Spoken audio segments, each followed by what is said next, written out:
Welcome to Vishnu talks. నేను మీ విష్ణు. ప్రస్తుతం నాతో పాటు సీనియర్ స్టాక్ మార్కెట్ అనలిస్ట్ జీవి సత్యనారాయణ గారు ఉన్నారు. వారితో మాట్లాడదాం. సార్ నమస్తే. సార్ నమస్తే. సత్యనారాయణ గారు, జనవరి 20వ తారీఖున డొనాల్డ్ ట్రంప్ రెండవసారి అమెరికా అధ్యక్షుడిగా ఆయన ప్రమాణ స్వీకారం చేయబోతున్నారు. సో ఈయన 47వ అమెరికా అధ్యక్షుడిగా ఈసారి మరి ఆయన అధ్యక్ష పదవిని చేపట్టబోతున్నారు, స్వీకరించబోతున్నారు. మరి ఆ కార్యక్రమం జరిగే రోజున మరి ఏ దేశాధినేతలు, ఏ దేశాలకు సంబంధించిన అధ్యక్షులు అక్కడికి రాబోతున్నారు ఏంటి, అండ్ ఆ ఈవెంట్ జరిగే రోజు మన ఇండియన్ మార్కెట్స్ కి సంబంధించి అండ్ ఎటువంటి మార్పులు చేర్పులు చోటు చేసుకునే అవకాశం ఉందంటారు? ఇది లేటెస్ట్ కంటెంట్, లేటెస్ట్ న్యూస్. 20వ తారీఖు ప్రమాణ స్వీకారం అంటే అమెరికా అధ్యక్షుడు. ప్రపంచ దేశాలు అందరూ కూడా ఇప్పుడు అటెండ్ అవుతారు రేపటికి. ఒకటి. రెండోది, అగ్రగామి అయినటువంటి అంటే ప్రపంచ దేశాల్లోనే ప్రపంచంలోనే అగ్రగామి అయినటువంటి అమెరికా యొక్క ప్రెసిడెంట్ అంటే కాదు, మామూలు మాటలు కాదు. అందులో ఆయన ప్రమాణ స్వీకారం, ఆయన ఎటువంటి డెసిషన్ తీసుకుంటాడు, ఏ దేశానికి ఎలా ఏంటిది మిత్రత్వం, అవన్నీ కూడా రేపు మనం ప్రమాణ స్వీకారం తర్వాత రేపు అమెరికాలో సెలవు ఉంది. తర్వాత అమెరికాలో మన భారతీయులకు వచ్చేటప్పటికి మనం ఇప్పుడు ఏదైతే డిస్కషన్ ఉందో ఈ కంటెంట్ ఏదైతే ఉందో అమెరికాలో ట్రంప్ ప్రమాణ స్వీకారానికి ఎంతవరకు ఫేవర్, మనము ప్రపంచ దేశాల నుంచి అందరూ అంటే మన మోడీ గారు కానీ ఇటువంటి వీళ్ళందరూ అక్కడ అటెండ్ అవ్వటం, దాంతో ఏవైతే సఖ్యతగా చర్చలు జరగటం, ఇవన్నీ కూడా మనకు పాజిటివ్. అయితే ఇక ఎలా ఉండబోతుంది అనే దానికి రెండోసారిగా అమెరికా అధ్యక్షుడికి నా ప్రమాణ స్వీకారం చేస్తున్న టైంలో ఈ మన భారతీయులకి ఎక్కువ శాతం మన వాళ్ళు అక్కడ ఎంతమంది 45 లక్షల పైనే ఉన్నారు అమెరికాలో. కానీ 45 లక్షల పేరైనా కానీ ప్రభావం మాత్రం అమెరికా అన్ని రంగాల్లో మన వాళ్ళు ఉండటం జరిగింది. కాబట్టి దాని యొక్క ఎఫెక్ట్ మాత్రం అంటే ఐటీ అనుకోండి, ఫార్మా అనుకోండి, వైద్యం, విద్య, ప్రతి రంగాల్లో మన వాళ్ళు రాణించటం, అమెరికాలో ఉండటం వాళ్ళు ప్రధానంగా. అయితే మనకి అమెరికాకు ఉన్నటువంటిది ఏదైతే ఉందో, మోడీ గారు అమెరికా పర్యటన 2019లో చేసినప్పుడు హౌడీ మోడీ అని ఆయన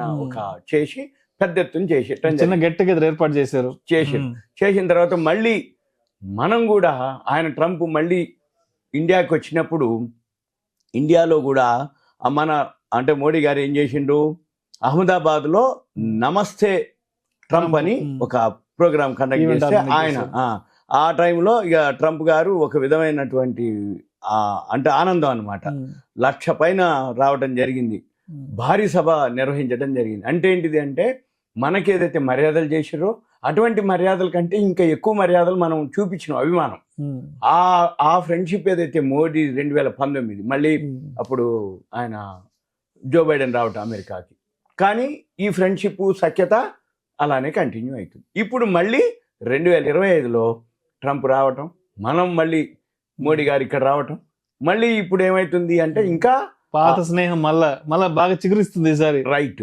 అయితే దీంతో ఇక మళ్ళీ మన దేశానికి వచ్చేటప్పటికి ఈ వీసాలు అనుకోండి, మన వాళ్ళకి ఏమేం చేయాలి, ఎలా చేయాలి, అవన్నీ కూడా 20వ తారీఖు కొంచెం డిస్కషన్లు ఉంటాయి. అవన్నీ కూడా మనకి ఈవెంట్స్ ఏంటంటే మన దేశానికి ఎంతవరకు ఉపయోగపడుతుంది అంటే, మళ్ళీ మనకి 1వ తారీఖు బడ్జెట్ ఉంది. మనకి ఏదైతే మోడీ గారు ఇక్కడ డిస్కషన్ అయిద్దో బడ్జెట్కి మనకి అవన్నీ కూడా ఇంప్లిమెంటేషన్ జరిగే అవకాశాలు ఎక్కువ ఉంటాయి. బడ్జెట్ మళ్ళీ తర్వాత 7వ తారీఖు మన ఇండియాలో క్రెడిట్ పాలసీ, వడ్డీ రేట్ల డెసిషన్ ఉంటుంది. ట్రంప్ ప్రమాణ స్వీకారం తర్వాత మన బడ్జెట్ని బట్టి క్రెడిట్ పాలసీ, వడ్డీ రేట్ల డెసిషన్, మళ్ళీ వడ్డీ రేట్ల డెసిషన్ తర్వాత నెక్స్ట్ డే 8వ తారీఖు ఢిల్లీ రిజల్ట్స్ ఉన్నాయి, ఎలక్షన్ రిజల్ట్స్. వీటన్నిటితోటి ఈ ట్రంప్ నుంచి మనకి మంచి రోజులు మళ్ళీ స్టార్ట్ అవుతాయి అన్నమాట. ఎందుకోసం అంటే ఎప్పుడైతే ట్రంప్ ప్రమాణ స్వీకారానికి ముందుగానే మనం వింటూ ఉన్నాం, ఈ గాజా ఇజ్రాయెల్ ఏదైతే ఉందో సామరస్య చర్చలకు రావటం, హిండెన్బర్గ్ వాళ్ళంతటి వాళ్ళే మేము మూసేస్తున్నాను అనౌన్స్ చేయటం, అంటే యుద్ధ వాతావరణాలు కానీ ఎటువంటి వీటి ఏవైతే ఉన్నాయో అటువంటి అన్నీ కూడా స్టాప్ అయిపోతున్నట్టుగా, బంద్ అయిపోతున్నట్టుగా మన వార్తలు వింటున్నాం. అంటే ఈ ట్రంప్ రాగానే ఆటోమేటిక్ ఏమవుతుంది, ఎవరైతే అంటే మంచికి ఆయన ఇప్పుడు చైనా ఉంది, చైనా నుంచి ఎక్స్పోర్ట్స్ అన్ని తగ్గించాలని అంతకుముందే అనౌన్స్ చేయడం జరిగింది. ఇప్పుడు ప్రమాణ స్వీకారం జరిగినాక ఏవైతే ఇటువంటివి ఉంటాయో అవన్నీ కూడా ఆగిపోవటం జరుగుతుంది. ఏవైతే మిత్రత్వంతో కానీ ఏవైతే సఖ్యతతో ఉంటాయో వాళ్ళందరికీ ఈయన హెల్ప్ చేయటం, వాళ్ళ నుంచి ఇంపోర్ట్స్ అనుకోండి, ఎక్స్పోర్ట్స్ అనుకోండి, ఇవన్నీ కూడా రాబోయే రోజుల్లో మనం చూస్తాము. అయితే మీరు అన్నట్టుగా ఇంతకుముందు ట్రంప్ జో బైడెన్ సాఫ్ట్ అన్నమాట. సాఫ్ట్ కాబట్టి మెతక వైఖరి కాబట్టి అదే టైంలో రష్యా ఉక్రెయిన్ వార్ రావటం, ఈ గాజా ఇజ్రాయెల్, మళ్ళీ ప్లస్ ఈ హిండెన్బర్గ్ ఇట్లాంటివి ఇవన్నీ జరిగినాయి. ఇప్పుడు ట్రంప్ వస్తుండంటేనే అవన్నీ సద్మనిగిపోతున్నాయి. అంటే ఏంటి, రాబోయే రోజుల్లో ఇంకొకటి ఏంటిది, ట్రంప్ అనే అతను షేర్ మార్కెట్ రిలేటెడ్, ఆయనకంటూ బిజినెస్ మ్యాన్ కాబట్టి ఇంకా మెయిన్ మనం అనకుండానే ఎలన్ మస్క్ బాగా సపోర్ట్ చేయటం. ఈ ఎలన్ మస్క్ టెస్లా కంపెనీ అంటే ఏంది, ఈ బిట్ కాయిన్ కానీ ఇవన్నీ పెరగటం జరిగింది. అంటే షేర్ మార్కెట్ ఇంకా రాబోయే రోజుల్లో ఇంకా మంచిగా అంటే పాజిటివ్ ఉండే అవకాశాలు ఉన్నాయి. కాకపోతే ఇప్పుడు ప్రమాణ స్వీకారం జరిగినాక అయితే మన మార్కెట్లు మాత్రం ఈ మధ్య కాలంలో బాగా పడ్డాయి. కానీ మళ్ళీ ఇక్కడ నుంచి మళ్ళీ బౌన్స్ బ్యాక్ అవుతుంది. ఏవైతే ఉన్నాయో మనము ఎవరైతే ఇన్వెస్టర్లు ఉన్నారో, ట్రంప్ ప్రమాణ స్వీకారం, బడ్జెట్, మన క్రెడిట్ పాలసీ, తర్వాత ఢిల్లీ ఎలక్షన్స్, అప్పటి వరకు కనుక వెయిట్ చేస్తే అక్కడి నుంచి మళ్ళీ బడ్జెట్ మాత్రం పాజిటివే ఉంటుంది.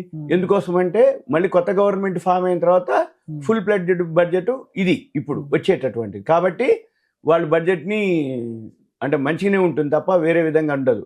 తర్వాత 8th పే కమిషన్ ఉంది. 8th పే కమిషన్ కూడా అప్రూవల్ చేయడం జరిగింది. అంటే ఏమవుతుంది, అన్ని విధాల అంటే ఎంప్లాయీస్ అనుకోండి, ఇప్పుడు ఎవరైతే వీసా అనుకోండి, మన పిల్లలు అక్కడ అమెరికాలో ఉద్యోగం అనుకోండి, ఎడ్యుకేషన్ అనుకోండి, అవన్నీ కూడా రాబోయే రోజుల్లో పాజిటివే తప్ప మన మార్కెట్కి కూడా నెగిటివ్ అయితే ఉండదు.